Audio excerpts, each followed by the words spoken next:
4টে কলম রয়েছে, যে কোনো একটা কলম সরিয়ে বর্গক্ষেত্র তৈরি করতে হবে, পারলেই 100 টাকা।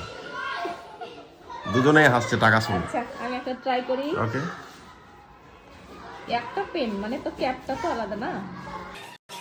ক্যাপটা কিভাবে আলাদা হয়? ক্যাপ তো লাগানোই রয়েছে। না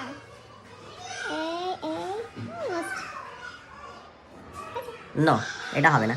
হবে না। নো, এটা তো বর্গক্ষেত্র হলো না, চতুর্ভুজ হয়ে গেল। চতুর্ভুজ না, এটা তো হচ্ছেই না। একটা বাহু কোথায়? হচ্ছে না। একটাকে সরালাম, এবার এইগুলোকে একটু নড়ানো যাবে না? না একটু নড়ানো না যাবে না? না। মানে আর কোনো আইডিয়া আসছে না, শুধু একটাই আসছে, এটা ঠিক নিয়ে কি হচ্ছে? ঠিক আছে, আমি করে দিচ্ছি। একটা পেন নিয়েছি, বললেই হয়ে গেল। বিশাল ধরনের চিটিং কিন্তু।